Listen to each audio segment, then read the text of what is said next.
Hello everyone, welcome back to Vani concept classes. आज के video में आप सभी का स्वागत है। फ्रेंड्स, आज के वीडियो में हम लोग अपना क्लास 8th की ज्योग्राफी का नेक्स्ट चैप्टर डिस्कस करेंगे और ये हमारा ज्योग्राफी का लास्ट चैप्टर होने वाला है। इसके साथ ही हमारी क्लास 6, 7 और 8 की ज्योग्राफी कंप्लीट हो जाएगी।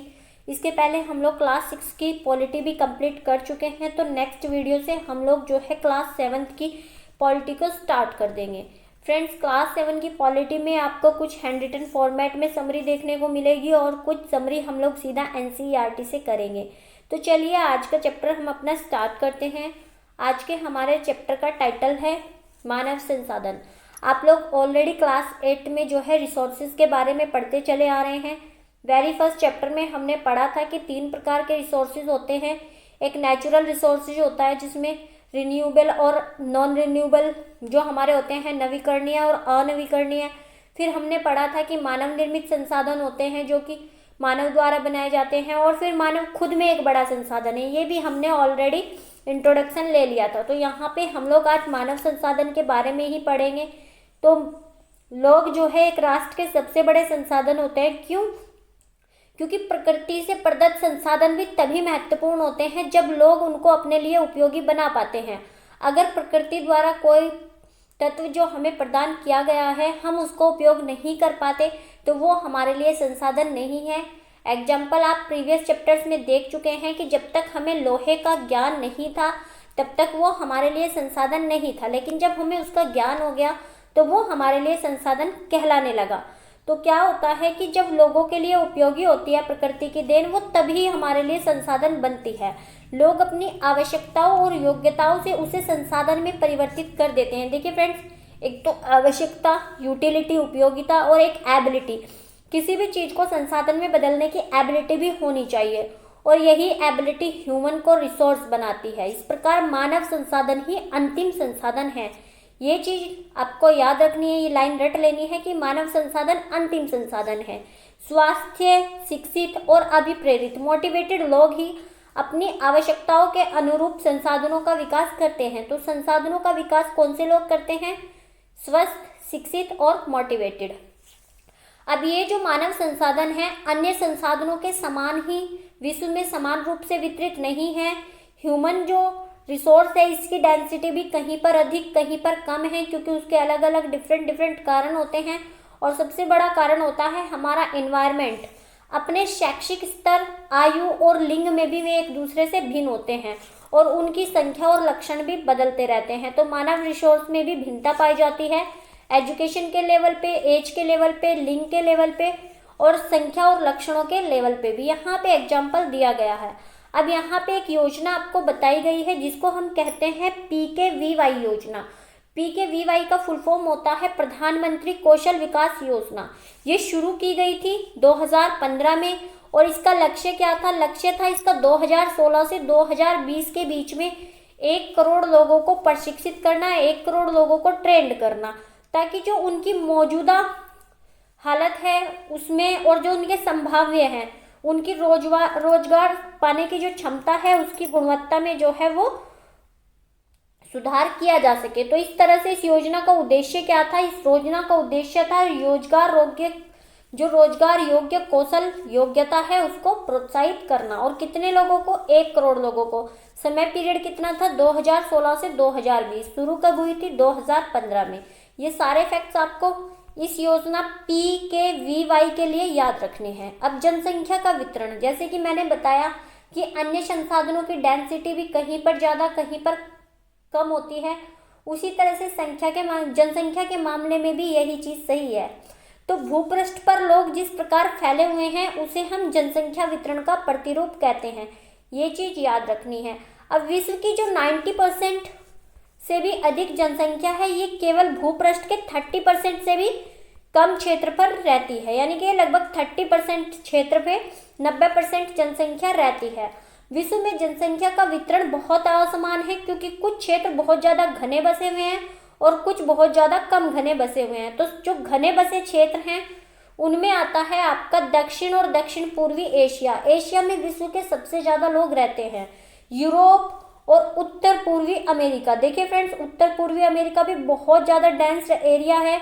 इसके अलावा जो उच्च अक्षांश है यानी कि ध्रुवीय प्रदेश और उष्ण कटिबंधीय मरुस्थल, जो आपके मरुस्थल हैं, उच्च पर्वत है और विषुवत वन क्षेत्र जहाँ पे सूर्य की किरणें जो है वो लगभग वर्ष भर सीधी पड़ती हैं, तो यहाँ पे क्या है, यहाँ पे लोगों की डेंसिटी बहुत कम पाई जाती है। एक चीज और याद रखनी है, मान लीजिए ये आपका विषुवत वर्त है, आप सभी को पता है, यहाँ पे ध्यान दीजिए पृथ्वी है और ये यहाँ पे आपकी 0 डिग्री लाइन जिसको हम विषुवत वर्त कहते हैं, ये विषुवत वर्त है। तो यहाँ पे आपको बताया गया है कि जो ये नॉर्दर्न हेमिस्फीयर है, उत्तरी गोलार्ध है, यहाँ पे जनसंख्या अधिक है आपके सदर्न हेमिस्फीयर दक्षिणी गोलार्ध की अपेक्षा। अब यहाँ पे आगे आपको बताया गया है कि विश्व की कुल जनसंख्या की लगभग 3/4 यानी कि कितनी, यानी कि 75% जनसंख्या ये एशिया और अफ्रीका में रहती है। तो विश्व की कुल जनसंख्या की 75%, 3/4 एशिया और अफ्रीका में रहती है। इसके अलावा विश्व के 60% लोग, देखिए डेटा को अलग अलग तरीके से रिप्रेजेंट किया गया है, डेटा वही टोटल 100% है। तो यहाँ पे 100 में से 60% केवल 10 देशों में रहते हैं। अब ये 10 देश कौन कौन से हैं, तो जनसंख्या के मामले में सबसे बड़ा देश है चीन, चीन के बाद सेकंड नंबर पे आता है भारत। हालांकि अभी वर्तमान में कुछ आंकड़ों के अनुसार भारत को जनसंख्या के मामले में नंबर 1 कहा जा रहा है, लेकिन ये डेटा ऑफिशियली अभी नहीं आया है, तो अभी हम लोग चीन को ही फर्स्ट पे मानेंगे और भारत को सेकंड पे, थर्ड पे यूएसए आता है, फोर्थ पे इंडोनेशिया, फिफ्थ पे ब्राजील, सिक्स्थ पे पाकिस्तान, सेवन्थ पे Bangladesh, eighth pay Nigeria, ninth पे रूस और 10th पे जापान। तो ये 10 देश हैं जिनमें सबसे अधिक जनसंख्या पाई जाती है। अब यहाँ पे आपको एक डायग्राम के माध्यम से बताया गया है कि विश्व के लोगों को अगर हम 100% मान लें तो कितने लोग कहाँ पे रहते हैं। तो अगर हम बात करें तो फ्रेंड्स, जो ये ओशेनिया है, ओशेनिया क्षेत्र में ऑस्ट्रेलिया, न्यूजीलैंड और प्रशांत महासागर के द्वीप समूह आते हैं। तो ये फैक्ट भी आपको याद रखना है कि ओशेनिया में क्या क्या शामिल है, ऑस्ट्रेलिया, न्यूजीलैंड और प्रशांत महासागर के द्वीप समूह। यहाँ पे कुल जनसंख्या का 1% लोग रहते हैं। इसके अलावा उत्तरी अमेरिका में कुल जनसंख्या का कितना, 5% लोग रहते हैं और मध्य और दक्षिणी अमेरिका में कुल जनसंख्या के 8% लोग रहते हैं। इसके अलावा अफ्रीका में कुल जनसंख्या के 13% लोग रहते हैं और यहाँ पे कितने रहते हैं, 12%। यूरोप में 13%, अफ्रीका में 8%, मध्य और दक्षिणी अमेरिका में और 5% उत्तरी अमेरिका में, 1% ओशेनिया में। तो यहाँ पे ध्यान दीजिए आप लोग, 12 और 13, 25 और 5, 30, 38, 39% जनसंख्या अलग देशों में रहती है, जबकि विश्व की 61% जनसंख्या अकेले एशिया में रहती है। तो ये चीज़ भी आपको याद रखनी है। अब यहाँ पे ध्यान दीजिए फ्रेंड्स, यहाँ पे आपको जनसंख्या घनत्व के बारे में बताया गया है कि जनसंख्या घनत्व, पॉपुलेशन डेंसिटी क्या होती है। तो पृथ्वी के एक इकाई, एक प्रति वर्ग किलोमीटर क्षेत्र में रहने वाली जनसंख्या को हम लोग जनसंख्या घनत्व कहते हैं। यहाँ पे ध्यान देना है कि प्रति वर्ग किलोमीटर क्षेत्र में रहने वाली जनसंख्या को, अगर हम इसकी बात भारत के लेवल पे करें तो भारत का जो औसत घनत्व है वो 382 व्यक्ति प्रति वर्ग किलोमीटर है। इसमें भी बिहार का जो डेंसिटी है वो 1100 से ज़्यादा है, जबकि अगर हम अरुणाचल प्रदेश की बात करें तो वहाँ पे केवल 17 व्यक्ति प्रति वर्ग किलोमीटर में पाए जाते हैं। अगर हम इस जनसंख्या घनत्व की बात वैश्विक स्तर पर करें तो वैश्विक स्तर पर देखें तो संपूर्ण विश्व का जो औसत जनसंख्या घनत्व है वो 51 यानी 51 व्यक्ति प्रति वर्ग किलोमीटर है। अगर हम सबसे अधिक जनसंख्या घनत्व की बात करें तो ये दक्षिणी मध्य एशिया में पाया जाता है और इसके पश्चात पूर्वी एशिया में और फिर दक्षिण पूर्वी एशिया में। यानी कि अगर हम जनसंख्या घनत्व के शीर्ष 3 स्थानों की बात करते हैं तो तीनों ही एशिया में है। पहला मध्य एशिया, दक्षिण मध्य एशिया, दूसरा पूर्वी एशिया और तीसरा दक्षिण पूर्वी एशिया। तो ये कुछ 3 हैं। अब जनसंख्या वितरण को प्रभावित करने वाले कारक, तो जनसंख्या वितरण को प्रभावित करने वाले कुछ 5 भौगोलिक कारक होते हैं। ध्यान दीजिएगा, ये भौगोलिक कारक है जिसमें स्थलाकृति, जलवायु, मृदा, जल और आ जाता है आपका खनिज। अब हम इनको एक एक करके देखते हैं। तो इसमें सबसे पहले आती है स्थलाकृति। तो आप लोगों को सबको पता है कि जो लोग मैदान में रहते हैं वो पठारों की तुलना में लोग मैदानी भागों में रहना पसंद करते हैं। क्यों? क्योंकि मैदानी क्षेत्र में आप खेती का कार्य अच्छे से कर सकते हैं, विनिर्माण का कार्य भी अच्छे से कर सकते हैं और जो सेवा क्रियाएं ये तीनों क्रियाएं हम लोग पढ़ चुके हैं। 3 प्रकार की आर्थिक क्रियाएं, प्राथमिक, द्वितीय और तृतीयक, जिसको हम सेवा क्षेत्र भी कहते हैं। तो ये सारी ही क्रियाएं मैदानी क्षेत्र में इजीली हो जाती हैं।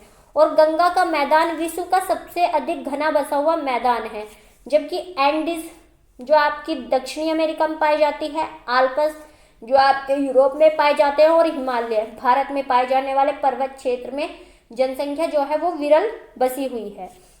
अब जलवायु भी आपके रहने को इफेक्ट करती है। अगर जलवायु आपकी नॉर्मल होगी, न ज़्यादा ठंडी न ज़्यादा गर्म, तो लोग ज़्यादा रहना पसंद करेंगे। लेकिन अगर जलवायु आवश्यकता से अधिक गर्म या फिर आवश्यकता से अधिक ठंडी, जैसे कि सहारा मरुस्थल में बहुत ज़्यादा गर्म, और रूस के जो ध्रुवीय प्रदेश हैं, जो पोलर एरियाज हैं, वहाँ पे बहुत ज़्यादा ठंड पड़ती है, तो वहाँ पे लोग कम ही रहना पसंद करते हैं। अब मृदा भी जो है हमारे रहने को इफेक्ट करती है, क्योंकि जहाँ की मृदा उपजाऊ होगी वहाँ पर उत्पादन अधिक होगा, और उत्पादन अधिक करने के लिए ज़्यादा लोगों की आवश्यकता होगी, और इसीलिए वहाँ के क्षेत्रों में लोग ज़्यादा रहना पसंद करेंगे। तो ये भी उपयुक्त भूमि प्रदान करती है। भारत में गंगा और ब्रह्मपुत्र के मैदान, चीन में ह्वांग ही, चांगजियांग और मिस्र में नील नदी के उपजाऊ मैदान घने बसे हुए क्षेत्र हैं। अब जल, लोग उन क्षेत्रों में रहने को प्राथमिकता देते हैं जहाँ पे अलवणीय जल आसानी से उपलब्ध होता है। क्यों? क्योंकि हम लवणीय जल को अपने रोजमर्रा के कामों में यूज नहीं कर सकते, तो जहाँ पे हमारा अलवणीय जल मिलेगा वहीं पे हम रहना पसंद करेंगे। विश्व की नदी घाटियाँ सबसे अधिक घने बसे हुए क्षेत्र हैं। क्यों? क्योंकि यहाँ पे पानी की उपलब्धता आसानी से हो जाती है, लेकिन मरुस्थल जो है वो विरल बसे हुए क्षेत्र हैं। इसी तरह से खनिज, जहाँ पे खनिज निक्षेप होंगे वहाँ पे क्या होगा, वहाँ पे रोजगार की अधिकता होगी, और इसीलिए लोग वहाँ पे रहना पसंद करेंगे। तो दक्षिण अफ्रीका में जो हीरे की खानें हैं, जोहान्सबर्ग, और जो आपका एक और सिटी है वहाँ पे जोहान्सबर्ग आपका सोने के लिए प्रसिद्ध है। और मध्य पूर्व में तेल की खोजों ने इन क्षेत्रों में लोगों को रहने के लिए प्रेरित किया है, यानी कि जहाँ पे आपके रोजगार की अधिकता होगी वहाँ पे लोग रहना पसंद करेंगे। अब इसके अलावा कुछ और कारक भी हैं जो सामाजिक, सांस्कृतिक और आर्थिक कारक होते हैं, जो हमारे जनसंख्या को प्रभावित करते हैं। तो औद्योगिक क्षेत्र रोजगार के अवसर प्रदान करते हैं, लोग इन क्षेत्रों की ओर बड़ी संख्या में आकर्षित होते हैं। एग्जाम्पल के तौर पे जापान में ओसाका और मुंबई भारत का घने बसे हुए क्षेत्र हैं। क्यों? क्योंकि यहाँ पे रोजगार के अवसर अधिक आसानी से उपलब्ध हो जाते हैं। इसी तरह से सांस्कृतिक कारक, धर्म और सांस्कृतिक महत्ता वाले स्थान भी लोगों को आकर्षित करते हैं, जैसे कि वाराणसी, जैसे कि यरूशलेम, और जैसे कि वेटिकन सिटी। वेटिकन सिटी विश्व का सबसे छोटा देश कहलाता है। इसका एरिया जो है वो 25 वर्ग किलोमीटर के लगभग है।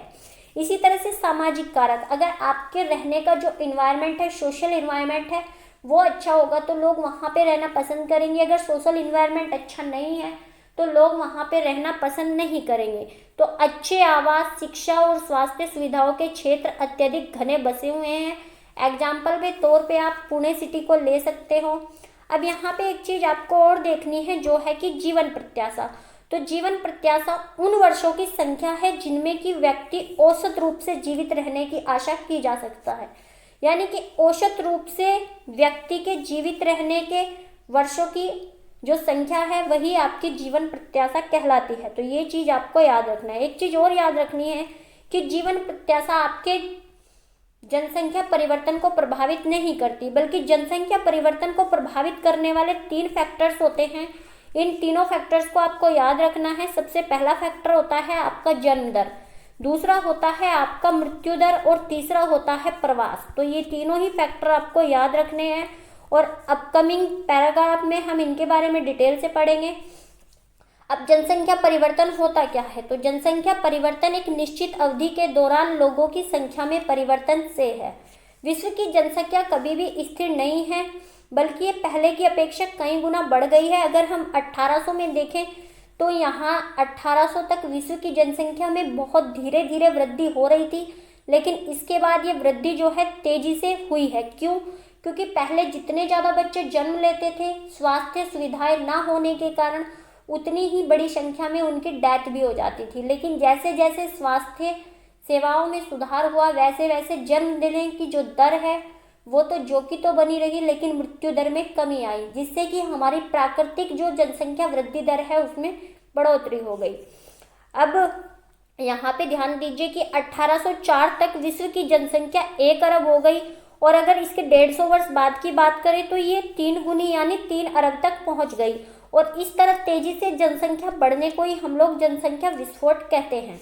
लेकिन इसके बाद भी जो है 30 वर्षों की अवधि में 1999 तक विश्व की जनसंख्या इसके भी दुगनी हो गई, यानी कि केवल 30 वर्ष में विश्व की जनसंख्या दुगनी होकर 6 करोड़ तक पहुंच गई। इस वृद्धि का मुख्य कारण एक तो खाद्य आपूर्ति का बढ़ जाना है, और दूसरा औषधियों के प्रयोग के कारण मृत्यु दर का कम हो जाना है। तो जनसंख्या वृद्धि के 2 मुख्य कारण आपको बताए गए हैं, दोनों ही आपको याद रखने हैं। जबकि जन्म दर जो है वो अभी भी बहुत अधिक बनी हुई है। अब जन्मों को साधारणतः जन्म दर में आंका जाता है। तो जन्म दर होती क्या है? तो ये प्रति 1000 व्यक्तियों पर जीवित जन्मों की संख्या में मापी जाती है, और इसी तरह से मृत्यु दर को प्रति 1000 व्यक्तियों पर मृतकों की संख्या में मापा जाता है। अब तीसरा फैक्टर है प्रवास। तो किसी विशेष क्षेत्र में लोगों के आने जाने को हम लोग प्रवास कहते हैं। अब यहाँ पे आपको दिखाई गई है कि 2025 तक जो हमारी जनसंख्या है वो कितनी पहुँच जाएगी, वो लगभग 8.5 मिलियन जो है हो जाएगी। 8,525 मिलियन जो है ये पहुँच जाएगी विश्व की जनसंख्या। अब आप लोग यहाँ पे ध्यान दीजिए कि जन्म और मृत्यु जनसंख्या परिवर्तन के प्राकृतिक कारण हैं, लेकिन और इनके बीच के अंतर को हम लोग प्राकृतिक वृद्धि दर कहते हैं। इस चीज को आपको याद रखना है, क्योंकि ये सीटेट में पूछा जाता है कि जन्म और मृत्यु जनसंख्या परिवर्तन के प्राकृतिक कारण हैं। एक देश के जन्म दर और मृत्यु दर के बीच के अंतर को हम लोग क्या कहते हैं? प्राकृतिक वृद्धि दर कहते हैं।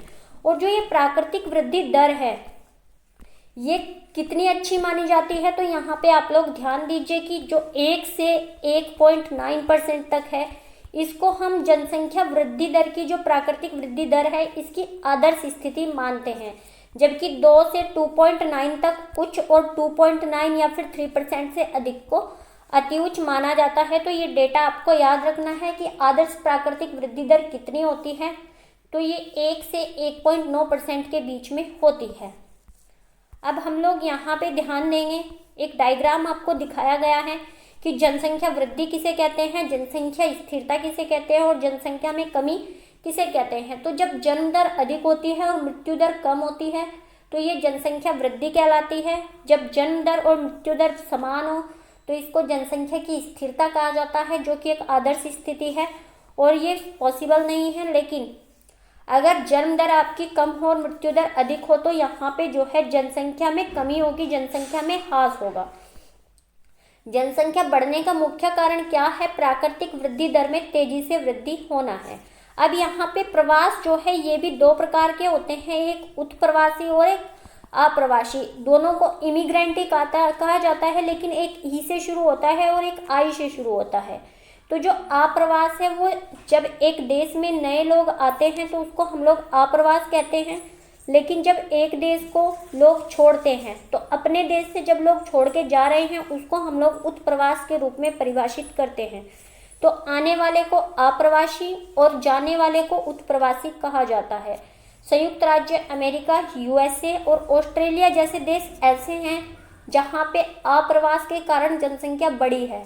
लेकिन यहीं पे एक सूडान जैसा देश है जहाँ से लोग बाहर चले गए हैं बेहतर जीवन की तलाश में, और यहाँ पे उत्प्रवास की स्थिति के कारण जनसंख्या में कमी का अनुभव किया गया है।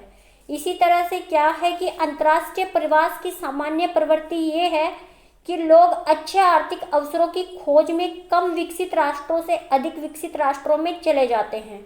देशों के अंदर बड़ी संख्या में लोग रोजगार, शिक्षा और स्वास्थ्य सुविधाओं की खोज में ग्रामीण क्षेत्रों से नगरीय क्षेत्रों की ओर चले जाते हैं। अब जनसंख्या परिवर्तन के प्रतिरूप, तो यहाँ पे जनसंख्या परिवर्तन के प्रतिरूप आपको देखने हैं। इसमें कुछ 6 तरह के आपको बताए गए हैं, वो हम देखेंगे। तो जनसंख्या वृद्धि दर विश्व में अलग अलग है। यद्यपि विश्व की कुल जनसंख्या तेजी से बढ़ रही है, फिर भी सभी देशों में ये वृद्धि हम अनुभव नहीं कर सकते। कुछ देश ऐसे भी हैं जहाँ पे जनसंख्या वृद्धि दर कम हो रही है, जैसे कि केन्या जो है वहाँ पे जनसंख्या वृद्धि दर बहुत ऊंची है, क्योंकि वहाँ पे जन्म दर और मृत्यु दर दोनों ही उच्च है। हाल ही की स्वास्थ्य सेवाओं में सुधार के कारण यहाँ पे मृत्यु दर कम हो गई है, लेकिन जन्म दर जो कि तो बनी हुई है, इसीलिए यहाँ पे जनसंख्या बढ़ रही है। लेकिन अगर हम यूनाइटेड किंगडम की बात करें तो यहाँ पे जन्म दर भी निम्न ही पाई जाती है और मृत्यु दर भी निम्न ही पाई जाती है, जिसके कारण यहाँ की जो जनसंख्या वृद्धि दर है वो बहुत ही कम है। यहाँ पे आपको प्राकृतिक जनसंख्या वृद्धि दर बताया गया है। अब जनसंख्या का संगठन, तो किसी देश की जनसंख्या कितनी भी हो उस देश के आर्थिक विकास का कोई भी स्तर से कुछ भी अंतर नहीं पड़ता है। यानी कि अगर कोई देश डेवलप्ड है तो ऐसा नहीं है कि वहाँ की जनसंख्या कम होगी, या फिर कोई देश ऐसा है कि वहाँ पे डेवलप्ड नहीं है, वहाँ पे जनसंख्या कम होगी। उदाहरण के लिए बांग्लादेश और जापान दोनों ही घने बसे क्षेत्र हैं, लेकिन जापान आपका डेवलप्ड कंट्री है, लेकिन बांग्लादेश डेवलप्ड कंट्री नहीं है, ये बल्कि विकासशील देश है। अब एक संसाधन के रूप में लोगों की भूमिका को समझने के लिए हमें उनके गुणों के बारे में जानना आवश्यक होता है। अब लोगों के गुण कौन कौन से होते हैं, तो सबसे पहला गुण होता है कि वे किस आयु के हैं, उनका वर्कफोर्स कैसा है, वो कार्य करने की स्थिति में है या नहीं है। दूसरा उनका लिंग, तीसरा उनकी साक्षरता का स्तर, स्वास्थ्य दशाएं, व्यवसाय और आय के स्तर, ये सभी एक दूसरे से भिन्न होंगे और ये जितने बेहतर होंगे व्यक्ति उतना ही अच्छा मानव संसाधन होगा।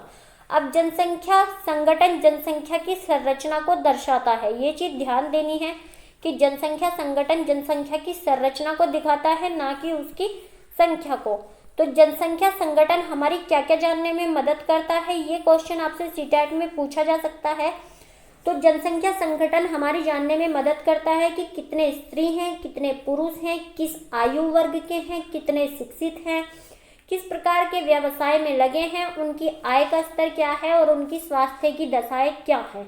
ये सारे ही जो प्रश्न हैं ये हमारे जानने में मदद करते हैं कि जनसंख्या संगठन किस तरह है। अब किसी एक देश की जनसंख्या के संगठन का अध्ययन हम कर सकते हैं जनसंख्या पिरामिड के माध्यम से। जनसंख्या पिरामिड का अन्य नाम आयु लिंग पिरामिड भी कहते हैं। इसमें आयु के अनुसार जनसंख्या वृद्धि और कमी को दर्शाया गया है। ये कुल जनसंख्या को विभिन्न आयु वर्गों में विभाजित करता है, जैसे 5 से 9 वर्ष, 10 से 14 वर्ष। कुल जनसंख्या का प्रतिशत इन वर्गों में से प्रत्येक वर्ग में पुरुष और स्त्रियों में भी उपविभाजित होता है। जनसंख्या पिरामिड का जो आकार है किसी विशिष्ट देश में रहने वाले लोगों की कहानी बताता है कि कितने लोग जो हैं यहाँ पे अधिक आयु के हैं और कितने लोग जो है यहाँ पे कम आयु के हैं।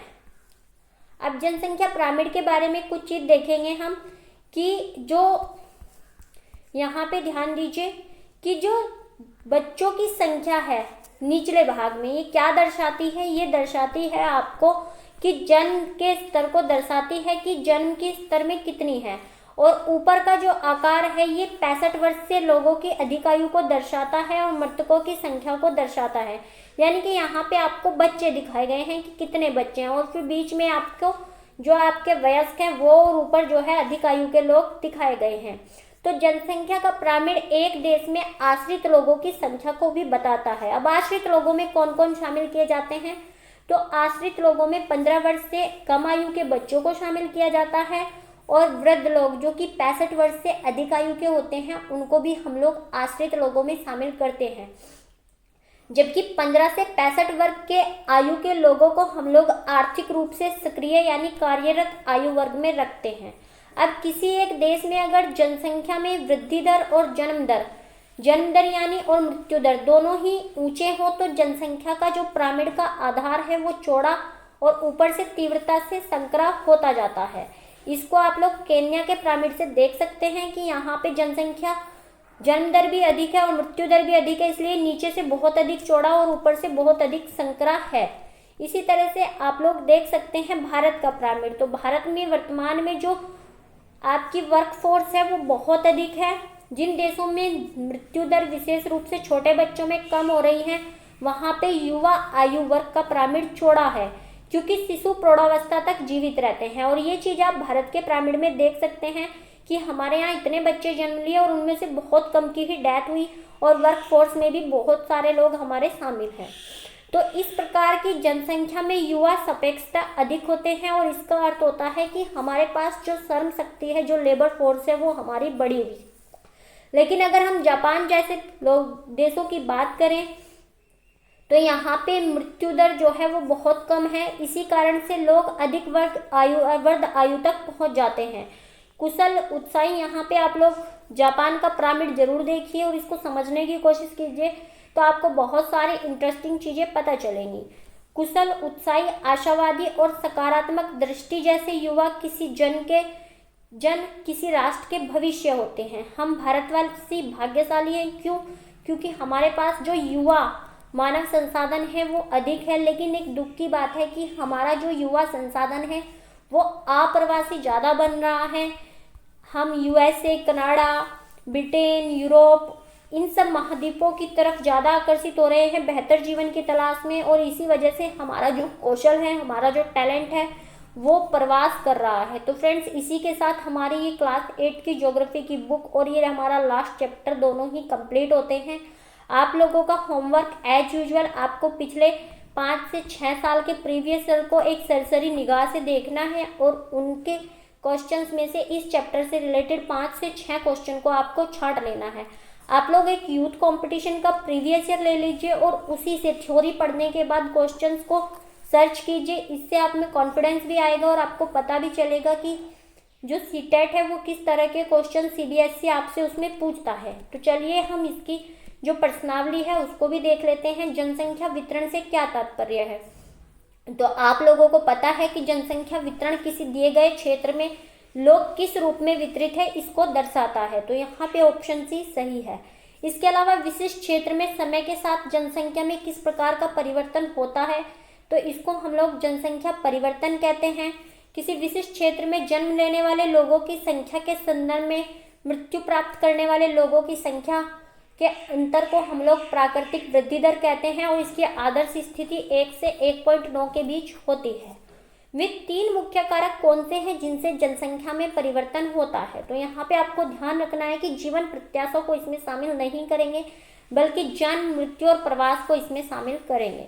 तो ये तीनों फैक्टर जनसंख्या परिवर्तन को प्रभावित करते हैं। 1999 में विश्व की जनसंख्या कितनी हो गई है? तो आपने देखा था कि 1969 से 1999 तक 30 वर्षों में ही ये जो है दुगनी होकर 6 अरब तक पहुंच गई थी। अब जनसंख्या का पिरामिड क्या है? तो जनसंख्या का पिरामिड आप सभी को पता है कि आयु लिंग संगठन का आलेख्य निरूपण है। तो फ्रेंड्स, ये चैप्टर हमारा कंप्लीट हुआ और ये बुक भी कल से हम लोग पॉलिटी की बुक को स्टार्ट करेंगे और इसके साथ ही हमारी क्लास 6, 7 और 8 तीनों की ज्योग्राफी कंप्लीट हो गई है और इसके पहले हम लोग 6 की पॉलिटी भी कंप्लीट कर चुके हैं। आप लोग इसका पीडीएफ वानी कॉन्सेप्ट क्लासेस के ऑफिशियल टेलीग्राम से प्राप्त कर सकते हैं। इसके अलावा सीटेट के नोट्स भी वहाँ पे आपको अवेलेबल होंगे। फ्रेंड्स, इसके अलावा आप लोग अगर क्लास 6, 7, 8 की वीडियोस देखना चाहते हैं तो आप चैनल पर प्लेलिस्ट में चेकआउट कर सकते हैं। Thanks for watching the video. पढ़ते रहिए, बढ़ते रहिए। जय हिंद, जय भारत।